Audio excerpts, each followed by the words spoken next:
bonjour à vous tous. C'est une idée qui est venue du constat que j'ai fait, qui est un constat assez amer, après 50 ans de journalisme, donc à une quarantaine à l'Humanité, et dont une vingtaine d'années comme rédacteur en chef. Alors il y en avait plusieurs rédacteurs en chef. Hein, bon. J'ai déploré d'avoir à faire un constat amer, c'est que la presse d'aujourd'hui, alors je passe vite sur ce qu'on appelle les chaînes d'infos permanentes de télévision, parce que personnellement je pense que c'est un désastre moral pour le journalisme, étant donné le niveau dans lequel ils sont tombés en termes d'exigences journalistiques. Puis il n'y avait pas que, récemment il y a des gens qui ont fait une analyse critique, statistique, de ce qu'avaient fait depuis les crises. Donc ils ont fait une analyse de ce qui s'était passé sur les chaînes d'information, disons d'État, pour parler vite. On dit public, mais en réalité, elles ne sont pas publiques, ce sont des chaînes d'État. Donc France Télévisions, essentiellement, France 2, France 3, bon, Arte, c'est un cas un peu à part. Et ils ont fait le constat qui est que, franchement, c'est comme on disait à l'époque du général de Gaulle, que j'ai connu, on parlait de l'ORTF à l'époque, et on disait, disons, c'est la voix de son maître. C'est-à-dire qu'il fallait que les journalistes n'obligent pas, ne soient pas le petit doigt sur la couture du pantalon, mais en général ne franchissent pas les barrières de ce qu'il est convenu de dire ou de ne pas dire. D'où 68, où il y a eu un éclat dans le monde de la presse, en particulier à l'ORTF. Il y a eu une grève générale, une révolte qui a secoué l'ORTF, et il y a eu des changements à l'ORTF à cause de ça. Voilà. Pour enchaîner sur ce constat qui est pas drôle, quoi. Le très bas niveau atteint aujourd'hui par la presse, soit la presse officielle, j'appelle ça la télévision, quoi. Soit même la presse écrite, qui, je raconte toujours, moi, que tous les dimanches, chez moi, je descends au métro, c'est à mairie d'ici les Moulineaux, et je prends toujours les deux journaux, les deux éditions du dimanche. Ça m'intéresse, elles sont très lues. C'est le journal du dimanche et le Parisien dimanche, ou aujourd'hui dimanche. Bon. Et il se trouve que depuis 2 ans environ, 1 an et demi, on peut tout vous dire, ça correspond vraiment à la prise du pouvoir par Emmanuel Macron. Parce que les deux canards en question, le journal du dimanche et le Parisien dimanche, sont désormais entre des mains de propriétaires. Alors, pistache.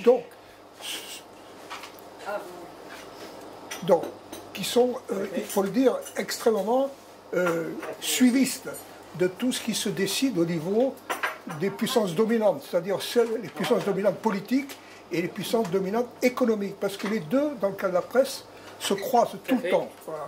Donc ça aussi, ça m'a un petit peu assommé de voir, parce que ces journaux, le journal du dimanche, le Parisien du dimanche, ils étaient ce qu'ils étaient. C'était pas tout à fait ma tasse de thé. Mais enfin, quand même, ils avaient un minimum de tenue journalistique. Ça ne veut pas dire qu'ils disaient exactement ce que je pensais. Mais quand même, il y avait un certain niveau. Et je constate que là aussi, ça s'est effondré.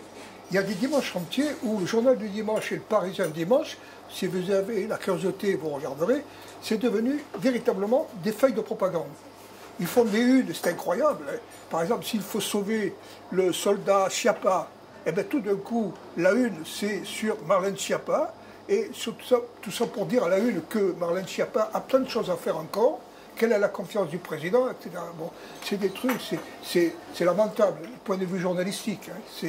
Voilà, donc je suis parti de ce constat pour me poser cette question, mais est-ce que le journalisme peut être autre chose que ça? Bon. Moi, j'ai été en guerre d'Algérie, et à l'époque, heureusement, il y a eu des journalistes qui, comme on dit, franchissaient toutes les barrières de l'obligation, des tabous, et qui disaient sur la guerre d'Algérie des choses vraies, justes. Voilà. Bon, je ne connaissais pas l'Humanité à l'époque, pour vous dire, mais il y avait l'Express, notamment avec Servan Schreiber, bon, Mauriac, bon, il y avait le général de Mollardière aussi, dans l'Express et tout, et franchement, pour parler un peu vite, comme ça déménageait. Hein.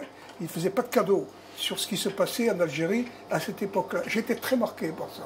Henri Alleg. Alors, Henri Alleg, lui, j'avais lu, avant de partir, La question d'Henri Alleg. J'avais été très frappé par le livre d'Alleg. Je l'ai bien connu après. Hein, bon. Et tout ça pour dire que, quand même, le journalisme sauvait l'honneur, quoi. C'est-à-dire, il y avait un vrai journalisme qui tenait tête à ce que j'appelle les vérités officielles. Voilà. Donc je me suis posé la question, à quoi peut-on se raccrocher aujourd'hui en termes de référence pour, encore une fois, un peu sauver l'honneur? Et par exemple, faire un journalisme dont ma définition est extrêmement simple. Un vrai journaliste, ça tient tête aux vérités officielles, quelles qu'elles soient. Que ce soit en France, aux États-Unis, en Union soviétique et tout. Ce n'est pas un docile, un journaliste. Au contraire, normalement, ça doit être, il doit se faire l'honneur, un honneur, l'honneur d'être un emmerdeur des appareils d'État, des dominants. Voilà. Donc, et je me suis dit, vers qui me tourner? Alors bon, Christian y a fait référence. Bon, il y en a un qui a tout trouvé, c'est celui qui a créé le journal où j'ai passé la moitié de ma vie, il s'appelle Jean Jaurès. Je crois l'avoir assez bien connu, l'avoir fouillé, les articles, les textes, les livres, etc., etc. Et surtout les comportements. Parce que les journalistes, il n'y a pas que ce qu'ils écrivent, il y a aussi comment ils se comportent dans la vie et comment ils se comportent dans la société. Et la société politique n'est pas seulement la société politique. Donc Jaurès, là, c'était un cas flagrant.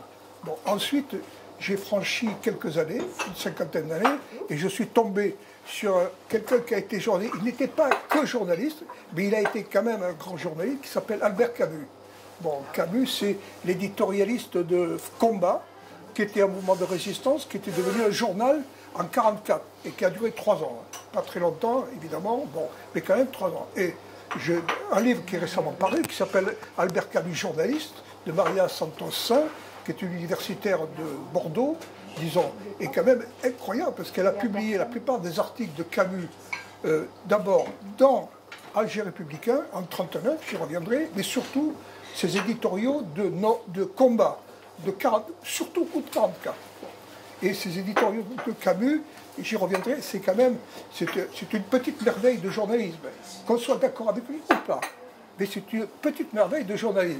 Il y en a un qui arrive derrière, vous allez voir que l'enchaînement, il est pas évident, il s'appelle Jean-Paul Sartre. Alors, voilà, qui est lui philosophe, qu'on appelle le pape de l'existentialisme, mais Sartre, la caractéristique, c'était que quand il y avait une urgence, quand il y avait des choses qu'il ressentait durement, à un moment donné, il prenait la plume. Les temps modernes. Oui, non, mais là, je parle des journalistes de journaux. D'accord? Non, mais après, il y a les revues, vous avez parfaitement raison. Sartre, c'est surtout les temps modernes. Mais là, il éprouve le besoin, en février 1958, il propose un article qui est publié par l'Express, qui avait un gros tirage à l'époque. Bon, et cet article, c'est sur la question d'Henri Alais. Bon, et je vais en reparler, c'est très important, parce que cet article est intitulé « Une victoire ». Bon, ça, c'est Sartre, c'est la guerre d'Algérie. Alors, vous avez la Première Guerre mondiale. Je dis, Jaurès, c'est celui qui prévient de la guerre qui est arrivée. Vous en avez un second, Camus, c'est celui qui tire les leçons de la Deuxième Guerre mondiale. Bon, et un troisième qui est déjà sur les guerres coloniales avec la guerre d'Algérie. Bon, comme on dit vulgairement, c'est 3 calibres, hein, parce que quand vous lisez ces articles-là, c'est quand même extraordinaire. Hein. Bon, il y en a un quatrième que j'ai rattrapé comme ça, bon, parce que ça me tenait à cœur, après l'avoir lu, c'est un Italien qui s'appelle Antonio Gramsci. Bon. Alors en voilà, on a dit sans arrêt qu'il était philosophe. Et au fil de mes lectures, des études, j'ai constaté qu'on dit d'abord que ça a d'abord été un journaliste, Gramsci, mais pétri de philosophie, de philologie, brillant philologue et tout, mais ça a quand même été un journaliste dont même les vues politiques, de philosophie politique, se lisent, d'après les gens qui ont vraiment travaillé là-dessus, se lisent au fil des articles. C'est une philosophie d'articles, de journaux, pas toujours les mêmes, hein, puisqu'il y a, à un moment donné, il y a la Gazette del Popolo, la Gazette du Peuple, il y a Avanti, le journal du Parti Socialiste, il y a l'Ordine Nuovo, l'Ordre Nouveau, c'est son journal à lui qu'il crée, pas tout seul, et le troisième, c'est l'Unità, quand est créé le Parti communiste italien, dont il est lui un des fondateurs. Hein. Gramsci, il est les deux à la fois. Fondateur d'un journal et fondateur d'un parti qui est le Parti communiste, parce qu'il venait de vivre, lui, la révolution d'octobre, et il était gagné à cette cause. Voilà. Donc il va se lancer à fond dans ce journalisme-là, qui n'est pas qu'un journalisme de parti. J'y reviendrai, mais c'est très important, parce que ça veut dire qu'il y a quand même, sur la fin, quelqu'un qui, lui, va tout emboîter. Le journalisme de culture, très important, Gramsci là-dessus, le journalisme de société, le journalisme de l'observation de la politique et le journalisme d'engagement politique jusqu'à un engagement de parti politique. Et quel parti politique et quel engagement dans le cas de Gramsci. Ça a été homérique, Gramsci, y compris à l'intérieur du PCI au moment où il est né. Il y a eu des polémiques, des controverses avec Togliatti, qui était de la même épique, de la même époque et tout. Et ça, c'est très intéressant, parce que ça vous donne beaucoup de passion pour ces journaux de parti dont on a dit toujours beaucoup de mal. Mais les journaux de parti, en tout cas du PCI, le PCF, l'Humanité, c'est un peu plus compliqué. Bon, mais en tout cas, là, c'est vraiment c'est un sacré, comment dire, c'est un sacré défi, quoi. Alors, pour revenir, alors voilà, donc ces quatre-là, ce quatuor, je me suis dit, voilà, ça, c'est vraiment le bon niveau du journalisme, la passion du journalisme, la vérité du journalisme qui se cherche dans les événements, voilà. Parce que le journaliste, pour moi en tout cas, surtout à la lumière de ces quatre-là, c'est quelqu'un qui travaille l'événement tout le temps. Bon. Si un journaliste qui n'est pas remué par un événement, surtout s'il a quelque chose de nouveau, c'est pas vraiment un journalisme. Bon. À condition qu'il ait déjà acquis suffisamment de culture tout court, ou de culture politique à un moment donné, pour faire en sorte qu'il soit capable de décrypter ces événements. Vous savez, il y a quelqu'un qui a dit « le journaliste, c'est l'historien de l'instant ». Qu'est-ce que ça veut dire, ça? Est-ce qu'il s'enferme dans l'instant? Non. Mais l'historien de l'instant, parce qu'il replace l'instant dans l'histoire, et il remet l'histoire, il relie l'histoire à la lumière de cet instant qu'on vient de vivre. Un instant, c'est un peu péjoratif, ça va vite, mais enfin, un instant, ça peut être aussi une révolution, ça peut être une guerre, ça peut être tout ce qu'on veut. Bon. Et, ou un assassinat. Kennedy ou Mohamed Ali, tout ça, bon, ça fait repenser toute l'histoire américaine quand il se passe des choses pareilles. Voilà, alors, pour revenir à, parce que je crois qu'il faut en dire un petit peu plus sur chacun, sinon ce serait un petit peu vite dit tout ça. Hein. Bon, Jaurès, la caractéristique, c'est que c'est ce que j'appelle, moi, ce serait un peu le cas de Gramsci après, un peu moins le cas de Camus et de ça. C'est le journalisme, comment dire, sans cesse au travail. C'est du journalisme de longue durée. Et Jaurès, c'est 27 ans de journalisme. De 1887 dans la Dépêche de Toulouse à 31 juillet 14, directeur éditorial dans l'Humanité, et il est assassiné le soir au Café du Croissant. Voilà. Et donc là, ce journalisme-là, il est très marqué par une chose qui est son histoire à Jaurès. Bon, si vous avez la curiosité, relisez l'histoire de Jaurès, vous allez voir, on ne s'ennuie pas. Parce que Jaurès, c'est un petit campagnard, de famille modeste. Bon, c'est pas forcément des pauvres, mais c'est ce qu'on appelle, disons, le monde du travail, mais un peu au niveau le plus dur, hein, le plus ingrat. Voilà. Et là, il fait des études, il y a un instituteur, puis un professeur sur le coup classique qui dit « Oh là là, votre fils, là, il est formidable, il faut qu'il puisse continuer. » Bon, et donc il va au lycée, et là, il remporte tous les premiers prix, on le présente, c'est un prof. Il faut que tu t'inscrives au concours d'entrée à l'école normale supérieure de la Rédule. Jaurès se présente, il rentre premier, devant Bergson. Donc Jaurès, ce fils de la campagne, à l'entrée de Normale Sud, paf, il bat le célèbre Bergson qui après, en termes de philosophie, sera beaucoup plus connu que Jaurès, parce que Jaurès n'avait pas que ça, passez-moi l'expression, il n'avait pas que ça à faire, mais Bergson, si. Donc Bergson, c'est une gloire de la philosophie française. Parfois controversée, mais enfin quand même. Bon. Donc voilà ce qui lui arrive. Il sort de là, il est déjà dans son Tarn natal, une patrie de paysans, de petites gens souvent et tout. Tout de suite, il devient célèbre. Parce premier à Normale Sud, les journaux du coin évidemment, il appelait notre Jeannot, notre Jeannot, hein, en occitan. Il était reconnu jusqu'à Paris, il est entré premier, etc. Et donc tout de suite, il y a quelqu'un qui vient voir Jaurès, c'était qui? C'était les Républicains du Tarn. Parce qu'ils avaient compris que ce garçon, il avait l'âme un peu républicaine. Parce qu'à l'époque, c'était pas compliqué. Hein. Il y avait les Républicains et les royalistes, et les monarchistes. Voilà. Donc, et lui penchait, disons, à gauche, pour la République, et donc ils sont venus le chercher. Il a accepté, ils l'ont présenté sur leur liste en 1885, et du premier coup, paf, élu député républicain du Tarn. Voilà. Donc c'est la deuxième révolution de Jaurès, parce qu'il débarque complètement là-dedans. Il ne connaît rien, tout ça. Il a regardé, il a étudié, il s'est intéressé, mais enfin, il n'avait pas du tout le métier de la politique, si tant est qu'il faille appeler ça métier, c'est un terme que je déteste, mais enfin bon, c'est comme ça. Voilà. Et donc, il entre donc, à l'Assemblée nationale, il va se faire remarquer tout de suite parce que, il a un vrai talent, un grand talent d'écriture, dans les journaux, dans les revues, mais il a un autre talent qui est reconnu, qui est connu, lui, évidemment, c'est son talent d'orateur. Jaurès est un orateur extrêmement brillant, et donc, là, au fur et à mesure, Jaurès se fait connaître à la fois par ses écrits, par sa voix, par la qualité de ce discours, par l'intérêt qu'on porte à tous les sujets qu'il traite, et puis tout d'un coup, 2 ans après, ça va vite, vous voyez, bon. Ça, c'est les phénomènes, comme on dit, d'emballement des gens quand ils sont brillants et qu'ils se font connaître, qu'ils intéressent du monde. En 1887, La Dépêche de Toulouse, qui est un grand journal radical. Il est, comme on dit vulgairement, de province, mais c'est un grand journal, lu jusqu'à Paris. Bon, et là, on lui demande une chronique hebdomadaire.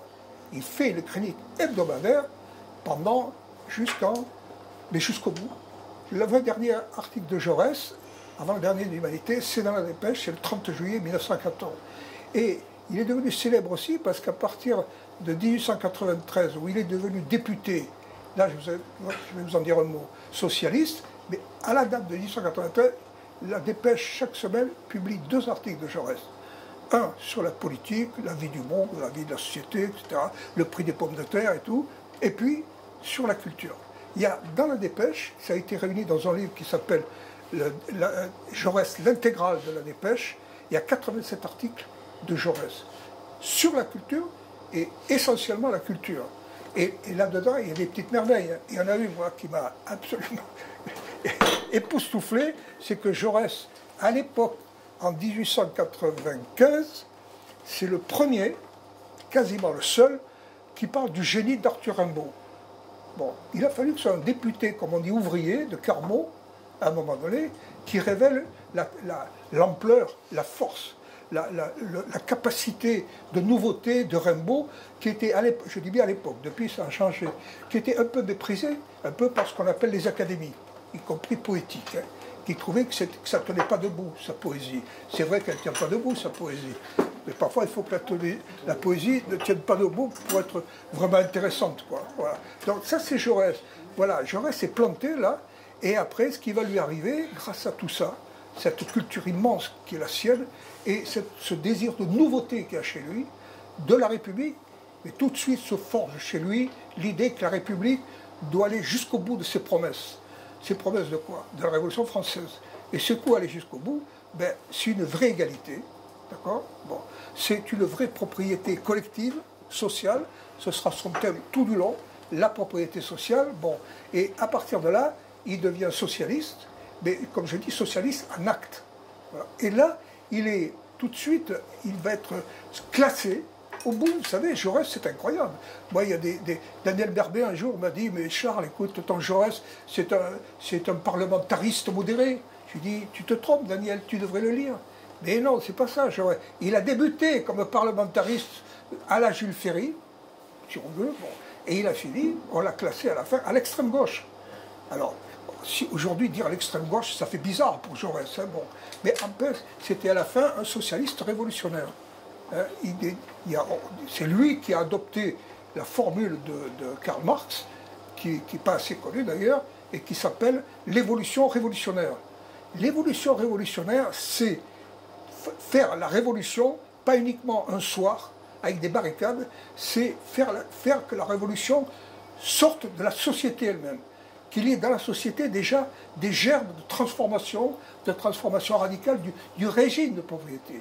Que Jaurès, il n'est pas le seul, c'est la propriété collective des moyens de production. C'est ça son truc, hein, dont il dit, entre ce collectivisme tel qu'il le défend et le collectivisme d'État, bon, c'est ce qui va se passer à l'Union soviétique, il y a un abîme. Ça n'a rien à voir. Parce que la propriété d'État, ce n'est pas une propriété collective. C'est une propriété d'État. Ce n'est pas pareil. Voilà. Ça, chez Jaurès, c'est une chose extrêmement importante. Voilà. Donc voilà Jaurès.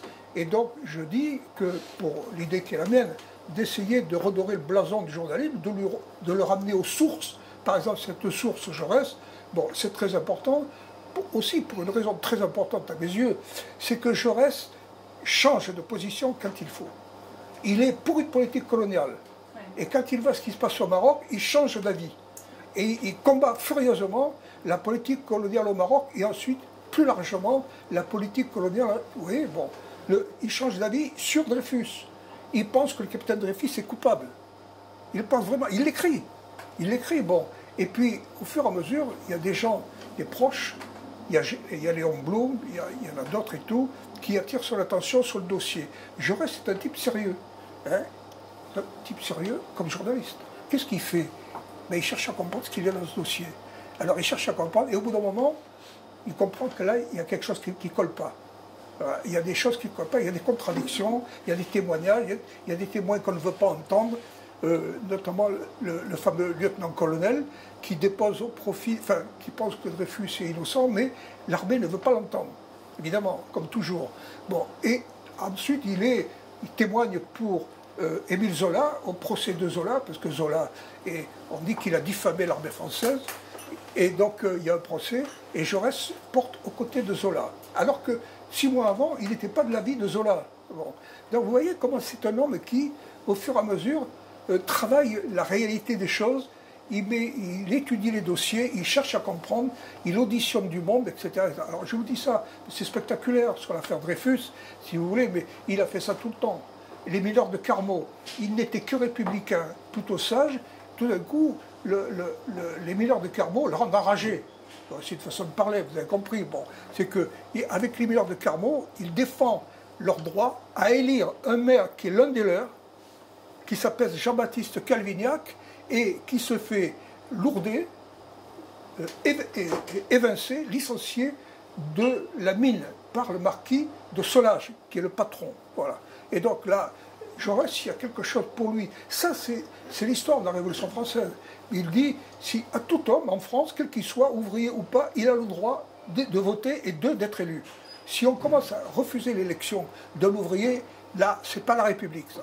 Ça, c'est chez Jaurès l'idée que la République doit être fidèle à elle-même, c'est une chose qui le tient tout le temps. Voilà. Donc là, il y a une rupture. C'est comme ça qu'il va devenir socialiste. Il le devient parce qu'il lit Marx, il en lit bien d'autres et tout, pas que Marx et tout, et en même temps, la réalité sociale. La réalité sociale l'amène à se dire, on ne peut pas continuer comme ça, il faut changer. Bon. Donc voilà, Jaurès, je vous disais, il est un peu dans mes starting blocks, c'est une source d'un journalisme de vérité, de sincérité qui est extraordinaire parce que surtout, il l'est au fur et à mesure.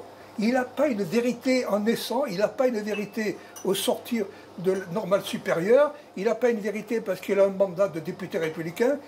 Cette vérité, il l'a construit. Et vous verrez tout à l'heure, c'est impressionnant parce que Gramsci, c'est quand même un peu comme ça aussi. Hein. Il se construit sur la durée, hein, sur, disons, 15 à 20 ans, quoi, avant d'aller dans les prisons de Mussolini. Après, ça c'est l'avant 14-18. Il est un annonciateur extraordinaire. Il y a à la fin de... Si un jour j'en fais un petit livre de ce que j'essaie de vous dire, vous verrez, c'est qu'il y a... Enfin, je laisserai peut-être un écrit à Christian. Bon, il est dans l'Humanité du 12 juin 1913, il publie un article qui s'appelle « Sinistre leçon ». Si Chauvin de France et Chauvin d'Allemagne réussissaient à ce que les deux nations se jettent l'une contre l'autre, la guerre s'accompagnerait de violences sauvages qui souilleraient pour des générations le regard et la mémoire des hommes. Et de cette guerre sortirait un truc sanglant qui inonderait les yeux, etc., qui empoisonnerait les yeux. Eh bien, quand vous lisez ça, vous dites, cette souillure, cette boue sanglante, elle a pris le visage d'un homme. Tout de suite derrière, il s'appelle Adolf Hitler. Hitler, c'est un homme qui est sorti de la boue de la guerre de 14-18 et qui ensuite va retourner vers la boue, celle qu'il va faire, lui, avec les siens. Voilà. Donc, vous voyez à quel point Jaurès est important parce que, quelque part, il a annoncé les drames du XXe siècle.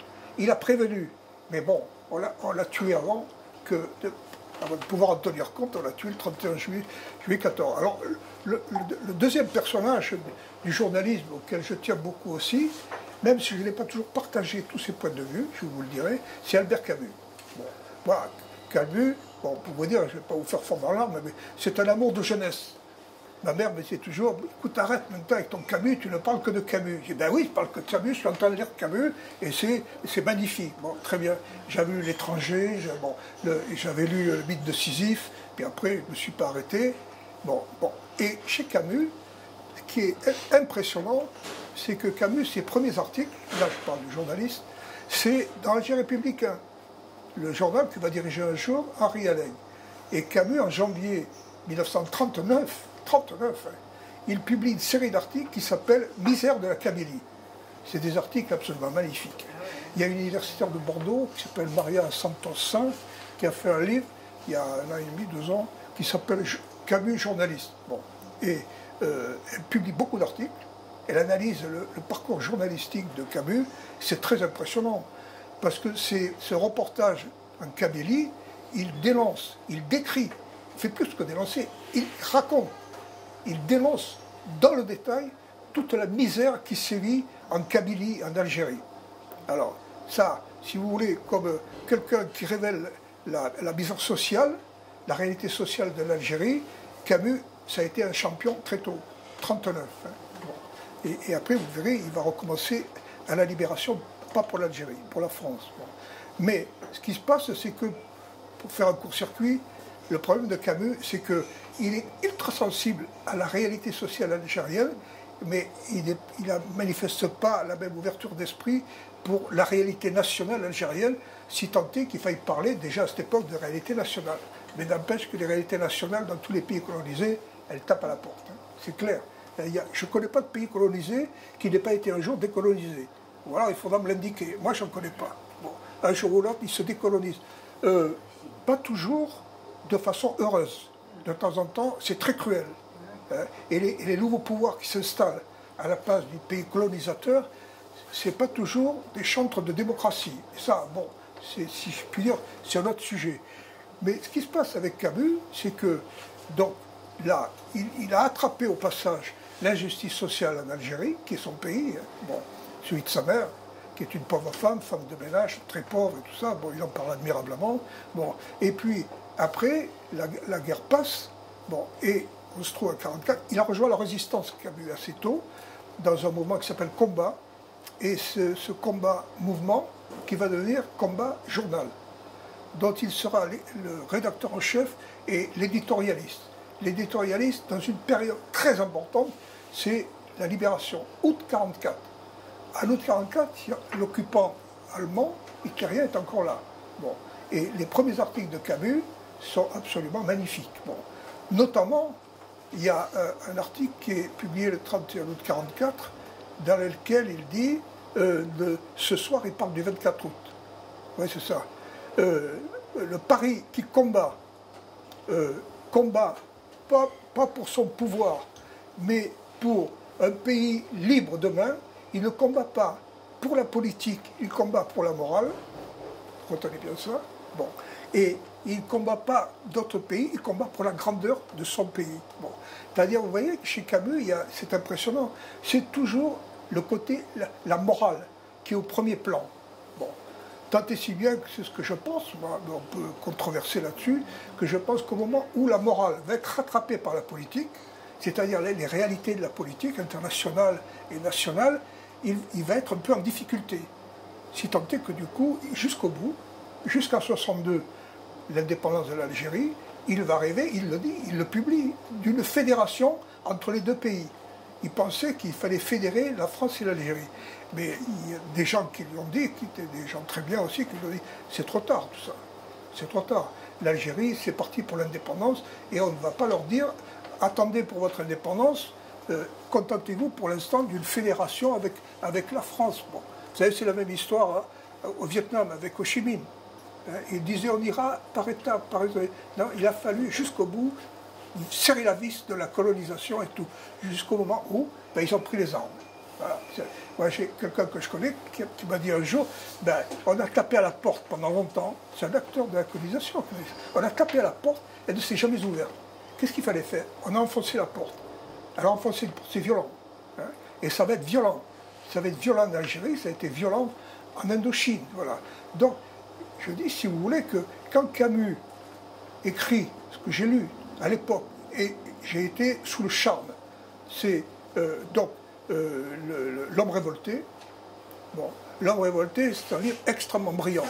C'est un véritable bréviaire du libertaire. Bon, et tout. Et si on veut le résumer un peu grossièrement, je le reconnais, bon, c'est la révolte libère, la révolution enferme. Bon, ça, au fur et à mesure, Camus un petit peu adopte cette idée, cette thèse. Voilà, bon. Est-ce qu'il y a des révolutions qui ont enfermé? Bien entendu. Il y a eu la révolution d'octobre, et en Union soviétique, on a enfermé, on n'a pas fait qu'enfermer. On a fait le goulag, on a fait, etc. Vous voyez, donc, et pour lui, la révolte, elle est pure. Parce que l'homme qui se révolte, c'est l'homme qui se purifie, quelque part, en termes de refus de l'inadmissible, c'est-à-dire l'homme qui se redresse. Voilà, donc, chez Camus, il y a cette vue. Sauf que, je le dis, mais je l'affirme, c'est qu'il y a une chose qu'il n'a pas bien compris, c'est que, disons, les libérations nationales, si elles pouvaient se faire, libération nationale, par une espèce d'entente et d'un commun accord entre le colonisateur et le colonisé, ce serait parfait. Seulement, la réalité, c'est pas comme ça.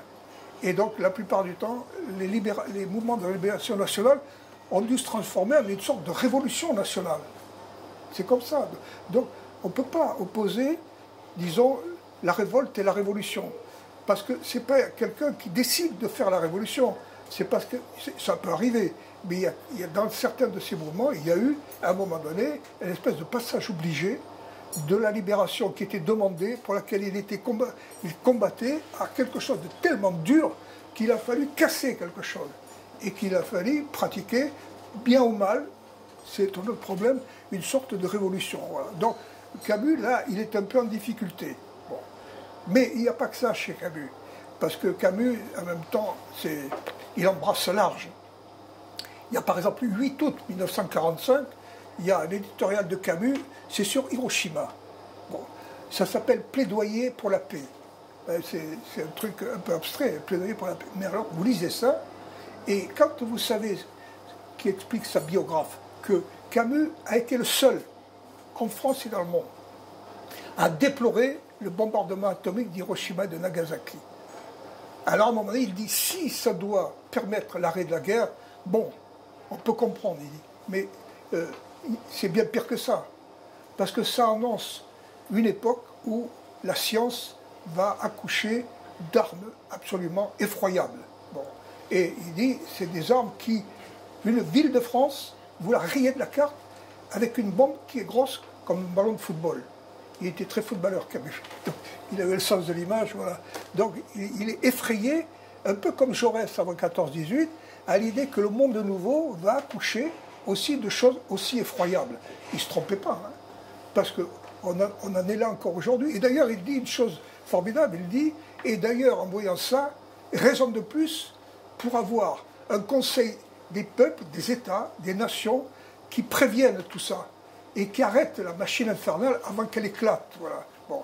Eh bien, quand vous voyez le monde d'aujourd'hui, c'est-à-dire les tensions et le chantage au surarmement nucléaire, notamment, vous vous dites, Camus, il avait quand même le nez fin, quand même.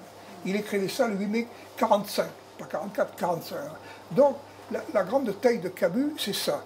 C'est d'être un journaliste, peut-être qu'il n'a pas eu toujours raison, notamment sur l'indépendance de l'Algérie, mais n'empêche qu'il a mis le doigt là où ça faisait mal.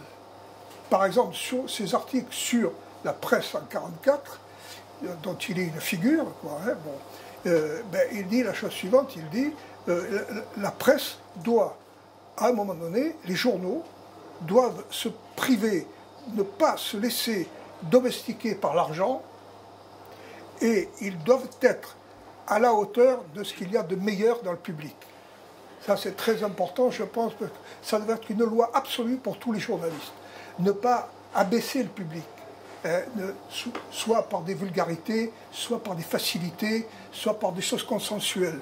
Mais au contraire, essayer de chercher quelque chose qui est à la bonne hauteur et qui permet au public de se grandir avec la lecture du journal. Le troisième qui vient derrière, je vous l'ai dit un petit peu, c'est que c'est quelqu'un qui, alors là, il va avoir des polémiques très dures avec Camus, c'est Jean-Paul Sartre, Bon, Camus est publié dans les temps modernes d'abord. Ça n'a pas été des ennemis jurés tout de suite, hein, pas du tout. Bon. Et donc, il y a Sartre, lui, bon, c'est la question, j'ai choisi dans quelques articles qui sont à la fin de mon petit topo, là, qui sont des choix d'articles. Alors Jaurès, c'est Sinistre leçon, 12 juin 1913. Camus, c'est 31 août 1944, et tout, c'est sur la presse de la résistance. Bon. Et Sartre, ça s'appelle Une victoire. Une victoire, je ne sais pas si vous avez lu ou relu la question d'Henri Allègre, depuis qu'il a été réédité, depuis un certain temps, il y a une postface de Jean-Paul Sartre qui est intitulée Une victoire. Parce que Sartre, à l'inverse de Camus, lui, il est à fond dans la décolonisation, dans l'indépendance des peuples. Bon. Et là, en plus, Sartre, c'est quelqu'un d'assez radical dans la pensée, dans l'expression et tout. Et donc, quand il est de cœur avec la lutte pour l'indépendance algérienne, comme avec les autres indépendants d'ailleurs, c'est quelqu'un qui est très entier, hein, et qui en même temps écrit d'une façon, disons, assez virulente, quoi, hein. Alors, d'ailleurs, là, je ne sais pas si vous connaissez, il y a un truc, non, c'est pas amusant, mais il est le préfacier des damnés de la Terre. Des damnés de la Terre. Et si vous lisez les damnés de la Terre, et que vous lisez la préface de Sartre, c'est très étonnant, parce que la préface de Sartre est plus violente que le texte des damnés de la Terre. On a envie de dire, Sartre a rajouté. Mais on comprend pourquoi il a rajouté. Parce qu'il avait envie de casser ça. L'histoire du dominant et du dominé, du colonisateur et du colonisé. Ça, c'est la grande affaire de Sartre, hein. Et évidemment, quand arrive, en février 1958, la publication de la question d'Henri Allègre, il lit ça et il est absolument saisi. Et quand vous lisez ce texte de Sartre, qui est publié avec la question désormais, qui s'appelle Une victoire, vous comprenez pourquoi. Parce que Sartre est absolument époustouflé par la résistance du torturé au tortionnaire, d'Henri Allègre au parachutiste. Bon. Et donc, il s'émerveille de ça. À un moment donné, vous savez, Allègre, il raconte, je le connais, mais je n'ai pas besoin de le connaître, c'est dans le livre, il dit, les parachutistes, après l'avoir torturé plusieurs séances, le laissent, il est contre un mur, comme ça, affalé, ce cher Henri, et les parachutistes partent, et Allègre se tourne vers eux, et leur dit, vous pouvez toujours revenir, vous ne me faites pas peur. Bon, alors je pense que quand Sartre a lu ça, ce passage, il a été émerveillé, si vous voulez, et donc, parce que là, c'est du Sartre, ça. Il déconstruit la chose, et en gros, il dit, ça y est, à partir de ce moment-là, le jour où Allègre dit ça, le torturé l'emporte sur le tortionnaire, et le colonisé l'emporte sur le colonisateur. Pour lui, il en fait un moment de bascule. C'est-à-dire, il y a un renversement des dominations. Voilà. Et ça, je pense qu'il a raison, ouais, pour l'avoir un petit peu vécu de loin. Bon, c'est tout d'un coup la fierté du colonisé ou du soldat de la décolonisation s'affirme. Et à partir de là, dit Sartre, nous qui avions honte de la France pour ce qu'elle faisait là-bas, bon, une certaine fierté nous est rendue d'être français grâce à Henri Allègre. Parce qu'Henri Allègre rend à la France ce qu'on lui doit. Pas d'être des tortionnaires, mais des gens qui sont du côté de la justice. Voilà. Ça c'est du Sartre, c'est du Sartre au carré. C'est mon expression. Et, voilà. Et donc, là-dessus, il dit, sur la fin, évidemment, bon,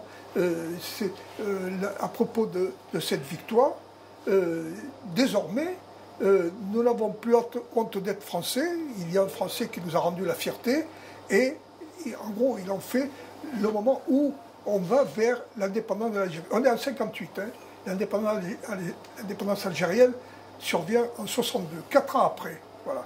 Mais ça a une valeur plus générale, parce que quand il dit ça d'Allègre, il pense aussi aux petits fellahs, bon, il pense aux Algérois, y compris à ceux qui mettaient des bombes sur les terrasses de bistrot, etc. Et il pense à tous ces gens qui ont parfois été guillotinés, qui ont été massacrés, qui ont été condamnés, et il se dit, il les venge. Alec venge tous ces gens qu'on a abattus, massacrés, parce qu'ils étaient pourtant du côté de la justice, même si leurs méthodes n'étaient pas forcément les meilleures. Mais en avait-il le choix?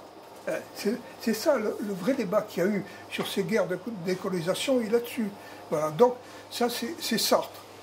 Alors Sartre, je vous l'ai dit là-dessus, il contredit Camus sur les mouvements de libération nationale, surtout en Algérie, quoi. Hein. Bon, et ensuite, alors, bon, derrière Sartre, bon, là c'est très particulier, Sartre, bon, il est... Parce que Sartre, oui, si quand même, je dis que Camus s'était trompé sur l'Algérie, enfin, vous savez, il y a eu un truc terrible, c'est que la fin de vie de Sartre, elle est plus triste quand même, hein, puisqu'il a été un peu embarqué, disons, par André Glucksmann, Bernard-Henri Lévy, les nouveaux philosophes qui l'ont amené à rendre visite au président de la République, qui n'est autre que Valéry Giscard d'Estaing, je crois que c'est lui, hein, voilà. Donc, mais on sent qu'il y a un effet de vieillesse, là. Là, la part du révolutionnaire, de celui qui se veut absolument révolutionnaire, bon, l'emporte sur la réflexion, un minimum quoi, du sens du réalisme, parce qu'il fait ça, il fait l'éloge aussi, je me souviens très bien de ça, je l'ai vécu, un des éloges absolument dithyrambique de Daniel Cohn-Bendit. Parce que c'est la jeunesse, hein, il y a cette fameuse image face au CRS, bon, et c'est dans le même numéro, c'est le Nouvel Observateur, et donc il est très admiratif de Daniel Cohn-Bendit. Il n'a pas été le seul, hein. Donc on ne peut pas lui reprocher de s'être enthousiasmé pour ce jeune qui symbole, voilà. Mais enfin, en même temps, il y avait de quoi s'interroger sur où ça menait, à partir de quoi et tout. Donc là, c'est le côté absolu qu'il y avait chez Sartre dans l'engagement politique, dans la ferveur révolutionnaire, parce qu'à cette époque-là, il est déjà du côté des maoïstes. Hein. Il a fini avec les maoïstes, Sartre. Et après avoir dit des choses incroyables, du style « tout anticommuniste est un chien », bon, il finit avec les maoïstes. Alors peut-être pensait-il que les maoïstes étaient des communistes. C'est possible, c'est son droit. Bon, c'est pas ce que je pense, mais...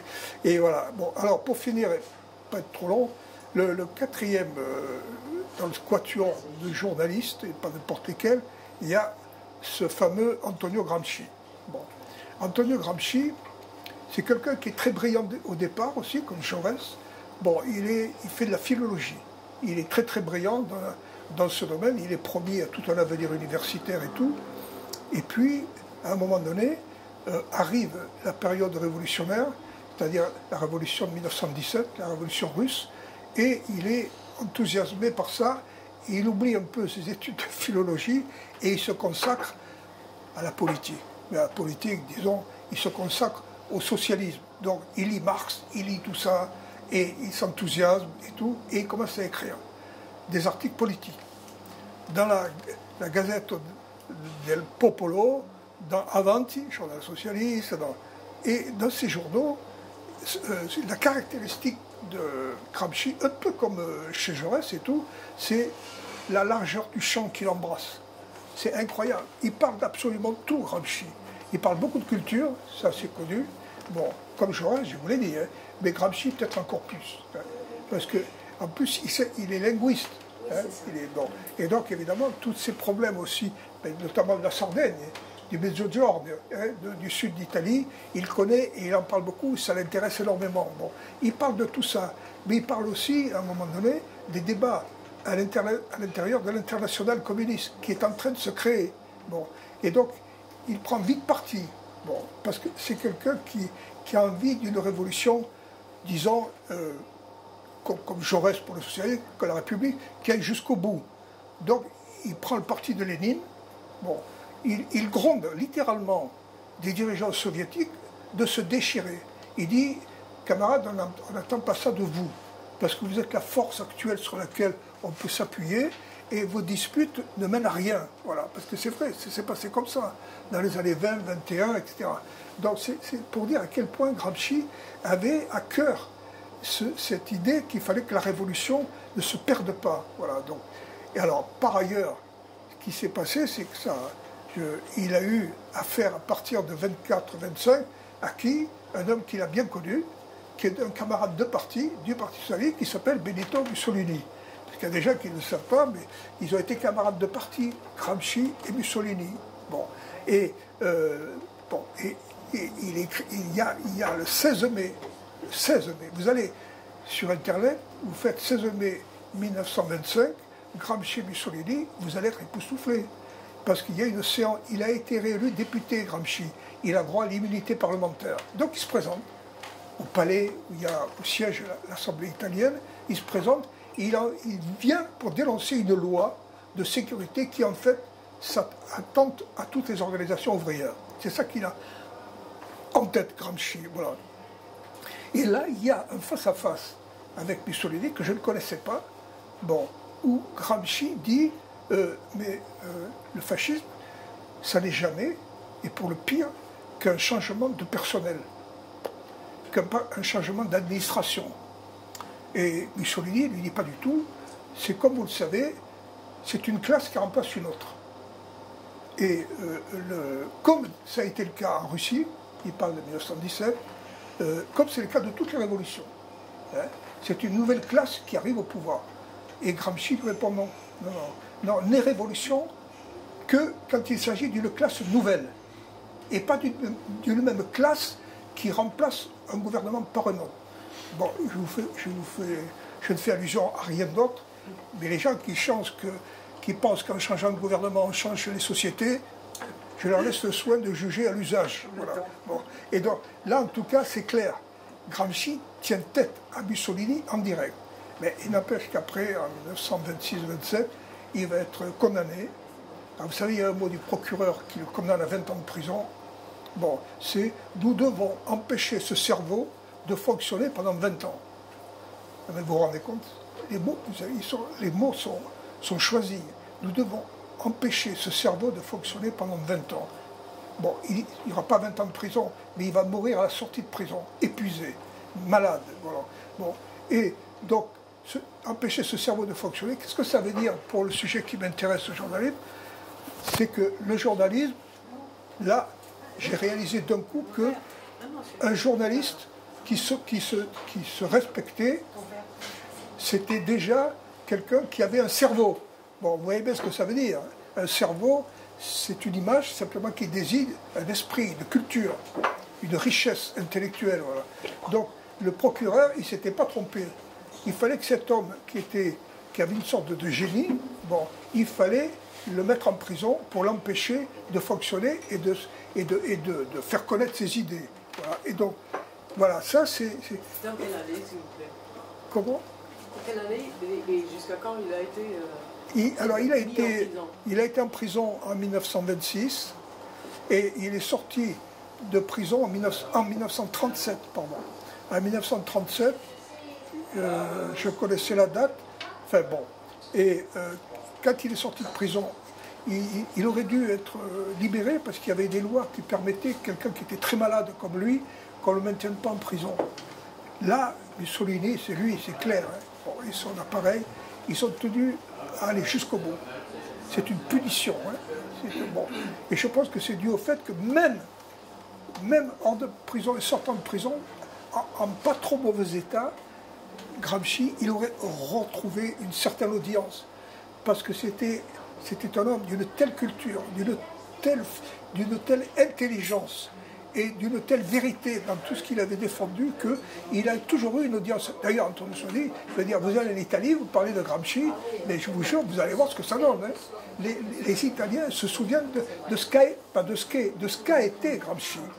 Par exemple, il y a Pier Paolo Pasolini, le cinéaste, pas que cinéaste d'ailleurs, qui a été un jour sur la tombe de Gramsci à Rome et qui a lu un texte de lui qui s'appelle, je ne pourrais pas vous dire en italien, j'ai un italien près de chez moi, il me l'a dit en italien, c'est beaucoup plus beau, les cendres de Gramsci. Vous voyez bien ce que ça veut dire. Bon. Sur la tombe, vous verriez Pasolini en train de lire ce texte qui est dédié à Gramsci, vous comprenez beaucoup de choses.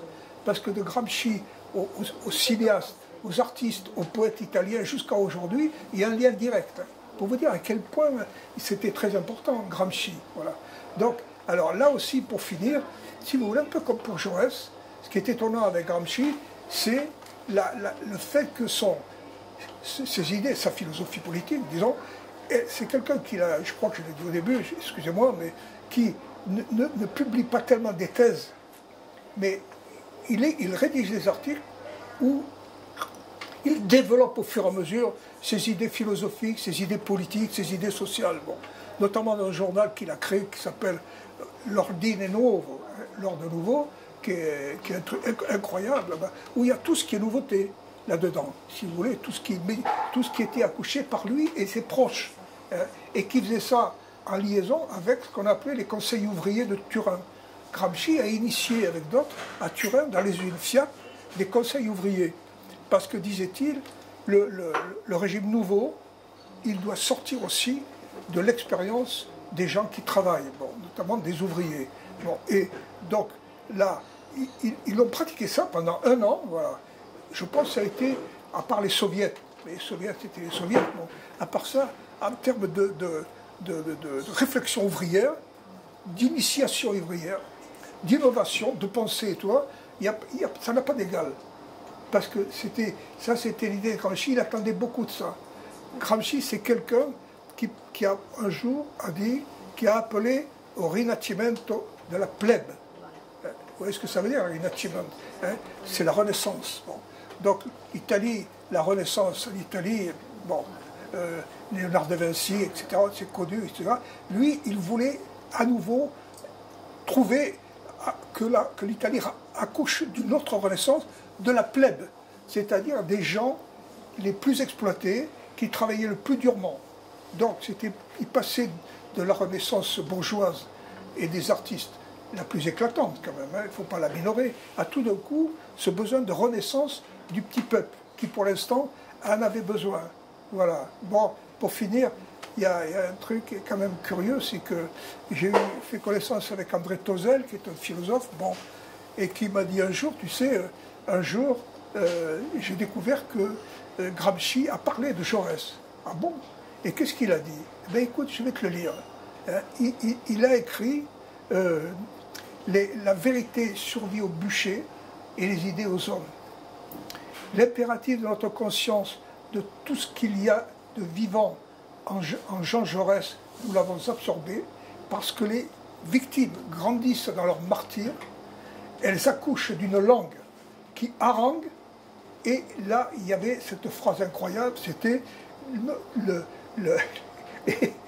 suis en train de me perdre, je vais me retrouver, voilà, c'est que l'impératif catégorique de l'autre, tuez-nous tous, tout ce qu'il y a de vivant en Jean Jaurès, nous l'avons absorbé, c'est Gramsci qui parle. Bon, tuez-nous tous. Quand il écrit ça, Jaurès a été tué. Gramsci va être tué. Vous pouvez toujours nous tuer, tout ce qu'il y a de vivant en Jean Jaurès, nous l'avons absorbé. C'est qu'est-ce qu'ils ont absorbé? C'est quoi Jaurès pour lui? Il dit, c'est la bonté, c'est l'aspiration à la liberté individuelle jusqu'au bout, contre tous ceux qui veulent empêcher la liberté individuelle. Voilà. Donc, oui, il se retrouve. Pour moi, ça a été formidable. Jusqu'au jour, en lisant le dernier livre de Lucien Sèvres, qui est aussi un philosophe, qui vient de disparaître, malheureusement, du fait du Covid-19. Bon, il a à la fin de son livre, qui s'appelle Le communisme, point d'interrogation, hein, il dit, peut-être que, il ne l'avait jamais dit ça, peut-être que Jaurès a-t-il été un Gramsci français. Merci Lucien Sèvres. Là, je me suis vraiment retrouvé. De Jaurès à Gramsci, en passant par Camus et Sartre. Voilà. En m'excusant d'avoir été peut-être un peu longué. Non, pas du tout.